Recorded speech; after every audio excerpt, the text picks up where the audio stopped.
Alright, so first mistake is not picking the right counselor. There's some very clear picks for me here, and I will explain why I think some counselors are better than others. Let's talk about their abilities. So the first one allows the construction of Shai Hulud Temple, which is a 0 upkeep building and it increases your economy. It's pretty nice. It's not bad by any means. The problem is you have to plan for it and you have to build it. So it takes time, takes resources, and then you get the benefit. Then the harvesting teams gain stealth, which I think is almost entirely useless. The reason it's useless is because, yeah, you can have a stealthy harvesting team, but if an opponent controls the spice field, then your harvesting team is going to run out of supply and die. So even if it's stealthy, still gonna die. So really you want to control the spice fields.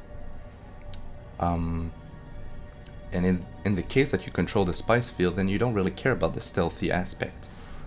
So I don't value this highly. And then receive one more crew is pretty nice. It's an extra 15% spice production, but you still have to pay the cost of 30 manpower in order to gain that benefit. So she's not bad, but not the best. This guy, I like him in theory. In theory, he sounds insane, but he's pretty bad. I like the military units gain 10% speed.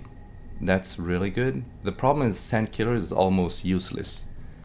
The point of Sand Killers is that you can run around your elite unit, which is called Fedaykin, and you can spec them out to be super good alone. But so you send single units all over the place in your opponent territory, in the settlements, and you try to take on their settlements and just raid them with single units. In theory, it sounds good. In practice, though, your Fedaykins are going to be matched against 3 or 4 militia, and yeah, maybe they could take them on, but it's going to take so long, they're going to run out of supply and simply die. So yeah, I have problems with Sandkiller. It's not that good of an ability, unfortunately, but it's really fun in concept. Next up is the Keeper of Secrets, who is a very powerful counselor, and not because of the first ability, but mostly because of the gain +1 intel per neutral neighboring region, which is insanely powerful. This is going to be worth about 4 to 5 intel centers, which is a building that you can use to generate intel. Basically almost from the beginning of the game, which you don't have to pay upkeep, you don't have to pay water requirement of intel centers, you just get it for free. That's going to allow you to have some very powerful missions early on and launch assassination super early as well, which I think is a strong mechanic for Fremen. The first one, Incite Rebellion, is an added bonus, which you can pay 100 intel to just cause rebellions in enemy villages if a certain resolution passes. It's nice, but it's just an added bonus. Honestly, I care more about just the intel production. That is just absolutely free, there's no requirement, you're just gonna get it right off the bat. So yeah, you should pick this counselor 100%. And then we have the Fremen Alliance counselor, which is another really powerful counselor. You gain +1 authority per control region with Spice Field. Honestly, this is exactly what Fremen want to do early. Expand fast, expand wide, and get the spice fields as many as you can. This is exactly how you want to play Fremen. And it gives you another bonus on top of it, the -20% upkeep for the regions neighboring the spice field. And this can stack. That means if you have a region between 2 spice fields, it's going to get -40% upkeep. Which is just an added bonus. It's so good. It's so strong. This guy is all about what Fremen wants to do, so I highly recommend you pick this counselor. The second mistake I see people doing as Fremen is not using the treasures properly. It's important for any faction, honestly, to discover these treasures, those green things on the map, but it's literally a core mechanic of Fremen. It's so important that you do this. If you don't do this, you're not playing Fremen correctly at all. So you want to have in mind two particular icons very closely. This one here, this side tent kind of thing, you need to use your agents to reveal a siege. Every single time you find one of those, do this. That's going to reveal a siege somewhere on the map, and your core mechanic as Fremen is being to ally all the sieges super easily, and you get insane bonuses from them. So you need to reveal the sieges as much as you can. There's two symbols that can do this. This side tent and this water drop right here. This one you need to actually send a military unit to investigate it. Once you've done that, it's gonna take not that long. It's gonna reveal a siege as well, and so yeah, these two are very important. As a side note, well, every faction should know this, but this icon is also useful. It's a crash shuttle, gives you free military tech. And this one is also very important. Gives you a free economic tech, and you should use your agents. In order to have those treasures, those one with the agents, you need to have a region that is neighboring it. So let's say I could discover this treasure with an agent. I could not get this one because I don't have. But that's why you want to plan as Fremen. You want to expand far and wide so you have access to all those treasures super easily. And it's really gonna help you. So yeah, second mistake is not using the treasures. It's really a core mechanic of the Fremen because you can ally any one of those sieges very easily with no agent requirements whatsoever.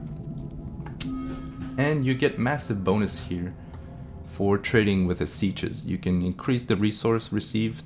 It's almost your economy, the trading with sieges. So highly recommend you discover all of them as quickly as you can. The third mistake for Fremen players is not expanding aggressively enough or far enough. When you see a spice field, no matter how far it is, you should take it by any means necessary. That is because you have an advantage over other civilizations, which is those early three thumpers. They're worms that can just make you travel anywhere and save the supply going there. So you have a certain amount of supplies at the beginning of the game based on your amount of water, which is not a crazy amount. If I get there and by the time I fight this, I might run out of supply and some of my units just might die, which is really bad for a lot of factions. But Fremen have an advantage where they can save a lot of supplies by placing this worm here and just traveling. There you go, over there. It's gonna save all the supply from going from here to here, and I'm gonna be able to take this over. The other advantage it does for you to expand far is to boost up your councilor, this woman. It gives you intel production per neighboring neutral regions. So alright, let's take this over. Focus the range unit. You see, I'm already at half supply, you know. If I took all the time to walk from here to here, I might be even lower than that on supply, and some of my units might die. But don't be scared to just expand like crazy. You can get this one, you can go further, you can just take the best territories you can, as far as you can.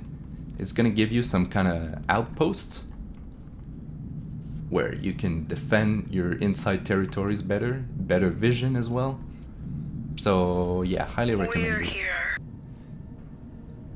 The fourth mistake Fremen players make is making militia too early. Honestly, in almost every single one of my games, I never make militia unless I maxed out my command points in the army department and I have most of my harvesting teams. See, the problem with making militia is they don't do anything for you as Fremen. It's gonna cost you some manpower, which is super important for Fremen. You need them for harvesting caravan, which is your economy, basically. And you need them for these warriors. So just don't make any militia in the early game. It's really not worth it. You really want to just max out your army, because you have one of the strongest early game army in the game with upgrades. Yeah, so that one's pretty simple. Don't bother with these. They do absolutely nothing, and you can easily defend your territories because of this thumper. The thumper allows you like to teleport basically anywhere and just defend yourself with your army, which is much better than militia. Also, you might not want to do military because you're scared about all the upkeep. Look at those, they cost 4 gold. It's not a lot. This one is double. You just want a couple of those and a lot of them early game, and you're gonna shred stuff. Okay. So don't build militia early. That's it. The 5th mistake that Fremen players make would be to not being aggressive enough or being scared of conflict. You need to fight for territory in this game, and you need especially the spice field as Fremen. You want to get as much of them as possible. So for example, this spice field here, I would never ever let the smugglers get it in the early game. I want it at all costs.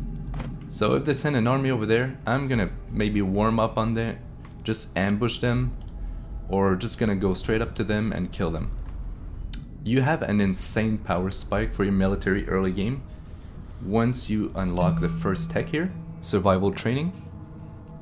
You get access to the armory, and so you can give one of the best upgrades for Fremen, which is the infiltrator, this unit that you want to spam kinda in the early game. You give them this assassin gear. They basically have no armor anyway, so what do you care? You don't get the -1 armor, you just get plus 30 power on the first attack.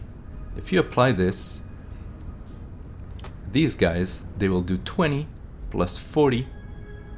That's their innate ability, plus another 30, so it's going to be 90 on the first. And applying plus 20% damage received, so the next guy that's going to attack is going to do 90 damage plus 20%. I've had a lot of players confuse why their army just vanishes in the early game. It's literally because of this armory upgrade. It's really, really strong. Let me just showcase it to you, just taking this, just fighting this. It's a massive power spike, it makes a whole difference. Just gonna delete this one. Bang, it's dead. Bang, this one's also dead. And there you go. I just assassinated 2 targets, and now they're much weaker because they're done their first attack. But that is the reason the Fremen military are insane early game. They can take on pretty much any military because of this. In smaller fights, it's really good. You can delete 1-2 units, and then you snowball the fight out of control. Later in the game though, it's not as good because the fights are going to be much bigger. So if you have like a 15 versus 15 units, you delete 2 of them, it's not going to make that much a difference. The fights are going to be longer, so these guys are super weak. Like, if you don't instantly kill them, you're gonna basically lose the fight. You need to assassinate, then get out of there, otherwise you're just dead. So that's why the Fremen, they pretty much have the military advantage in the early game. Early to mid game, I would say, you can take on any military and assassinate and delete military units. In smaller fights, the Fremen are king. So you should prevent them from getting the important territories such as this one. I don't care so much if they expand up there, that's fine. But the spice fields, no, that's mine, and I'll do everything in my power to get a hold of this. I'm not scared of being in conflict with anyone in the early game. And it's important to prevent them from having expansion near your stuff, you know. You want to expand as far and wide as possible. This way maybe you can lose it back, but then you have so much authority you can even take it back later, so yeah. Don't be scared of conflict with Fremen early game. They have the strongest military early. So yeah, that's the 5th mistake. We are listening.